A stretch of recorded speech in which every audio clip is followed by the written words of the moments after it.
Have you ever had a dream? A dream so powerful that you could almost see it happening. You imagined the life you wanted, the person you wanted to become, the success you believed was waiting for you. And then you told someone about it. Maybe you told your best friend, your family, your coworkers. Maybe you even told the whole world. And somehow, after you talked about it, something changed. The excitement disappeared, the motivation became weaker, and the dream that once burned inside your heart slowly, quietly died. But why? Why do some dreams become harder to achieve the moment we speak them out loud? Today, I want to tell you a story about a young man who learned the answer the hard way. His name was Daniel. Daniel lived in a small town surrounded by enormous mountains. He was intelligent, creative, and full of dreams. But Daniel had one weakness. He loved talking about his future, more than working for it. One morning, Daniel woke up with an idea. He wanted to open a bakery. Not just any bakery. He imagined a beautiful little shop on the busiest street in town. He imagined the smell of fresh bread filling the air. He imagined people standing outside, waiting to buy his pastries. He imagined his name above the door. Daniel was excited, so excited, that he immediately ran to find his best friend. That afternoon, Daniel told his parents, then his neighbors, then everyone he met at the marketplace. "I have a big plan," he announced. "Very soon, I'm going to become the most successful baker in this town." People congratulated him. They encouraged him. They admired his ambition. And that night, Daniel went home feeling like a successful businessman. But there was one problem. He hadn't rented a shop. He hadn't bought an oven. He hadn't saved enough money. He hadn't even learned how to bake properly. Yet somehow, his mind had already given him the feeling of victory. And that was the beginning of the problem. The next morning, Daniel woke up tired. "I'll start tomorrow," he told himself. Tomorrow came, then another tomorrow, then another. Days became weeks, weeks became months, and Daniel's bakery never opened. One day, someone asked him, "Daniel, what happened to your bakery?" Daniel looked away. He felt embarrassed. He quickly changed the subject. But only a few months later, Daniel had another dream. This time, he wanted to write a book. And once again, he told everyone, "I'm going to write a book that will inspire thousands of people." People praised him. "You're so talented. You can do it. We believe in you." Daniel felt powerful. He bought a beautiful notebook. He announced the title. He described the cover. He imagined holding his finished book. But after the excitement disappeared, the notebook remained empty. Again, his dream died quietly. Years passed, and Daniel began to notice something frightening. He had become a man with hundreds of dreams, but almost nothing to show for them. He had spoken about becoming an entrepreneur. He had spoken about becoming a writer. He had spoken about learning new skills. He had spoken about changing his life. But every dream ended the same way, with words, not results. Daniel began to wonder, what's wrong with me? One evening, feeling completely defeated, he walked beyond the town. He climbed a quiet mountain.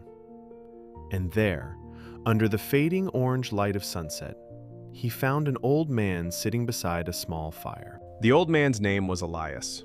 He was a farmer, a quiet man who had lived a simple life. Daniel sat beside him. For a long time, neither of them spoke. Finally, Daniel broke the silence. "I don't understand what's wrong with me." Elias looked at him. "What do you mean?" "I have so many dreams," Daniel said, "but none of them ever come true." Elias remained silent. Then he asked, "Tell me about your dreams." And Daniel began talking. He talked about his bakery, his book, his business ideas, his plans, his future. For nearly an hour, Daniel spoke, and Elias listened. Finally, Daniel stopped. The old man pointed toward the valley. "Do you see that tree?" Daniel nodded. "That tree was planted 20 years ago." Daniel looked at the enormous tree. 20 years ago, Elias continued, it was nothing but a tiny seed." Elias reached into his pocket and pulled out a small seed. He placed it in Daniel's hand. "Do you know something about seeds?" Daniel shook his head. Elias smiled. "A seed does not grow because people talk about it. It grows because someone protects it." Daniel stared at the seed. "A seed needs darkness before it sees the light. It needs time before it becomes visible. And most importantly, it needs to be left alone long enough to grow roots." Daniel slowly looked up. Elias continued, "Your dreams are like this seed. Every time you get a new dream, you immediately expose it to the world. You tell everyone. You collect their praise. You listen to their excitement. And for a moment, your mind gives you the feeling that you have already achieved the dream." Elias looked directly into Daniel's eyes. "People congratulate you before you have done the work. They admire the person you say you will become. And because you receive the reward too early, your hunger disappears." Daniel's face changed. Suddenly, he understood. He remembered every dream he had announced, every time people praised him, every time he felt proud, before taking action. He realized something painful. He had been celebrating the harvest before planting the seed. That night, Daniel made a decision. He would stop announcing his future. He would stop seeking applause for plans he had not completed. He would become silent. A few days later, Daniel had another dream. He wanted to build a bakery, but this time he told no one. He quietly began saving money. He woke up early. He learned how to bake. He failed. He burned bread. He ruined cakes. Sometimes he wanted to quit. But nobody knew about his dream, so nobody was waiting for him to succeed, and nobody was waiting for him to fail. There was only Daniel and the work. Months passed, then 1 year. Slowly, something began to change. Daniel became disciplined. He became patient. He stopped needing people's approval. He stopped talking about what he was going to do. He simply did it. And then, one morning, the people of the town woke up to the smell of fresh bread. They followed the beautiful smell down a quiet street, and there it was, a small bakery. Above the door were 3 simple words, Daniel's Bakery. Everyone was shocked. "Daniel, how long have you been doing this?" Daniel smiled. "For a while." His old friends stared at him. "You never told us." Daniel laughed softly. "I wanted you to see it instead." That day, Daniel learned something far more valuable than how to bake bread. He learned the power of silence. He learned that not every dream needs an audience. Some dreams need privacy. Some goals need protection. Some beginnings need darkness.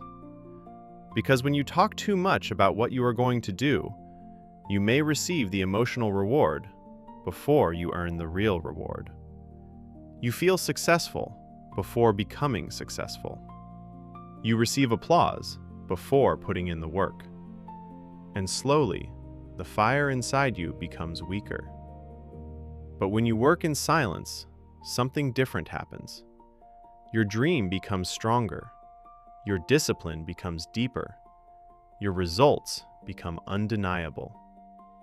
You no longer need to explain yourself. You don't need to convince anyone. You don't need to announce your next move. Because one day, your results will introduce you. So if you have a dream today, protect it. Don't tell everyone. Don't announce every step. Don't waste your energy trying to convince people that you will become successful. Instead, wake up, work, learn, fail, try again, and keep going. Let people doubt you. Let them misunderstand you. Let them wonder what you're doing. silence is not weakness. Sometimes silence is preparation. Sometimes silence is discipline. And sometimes silence is the place where your greatest dream is quietly becoming real. Remember this: you don't have to announce the seed you're planting. You don't have to explain the roots you're growing. And you don't have to tell the world about the tree you're becoming. Just keep watering it.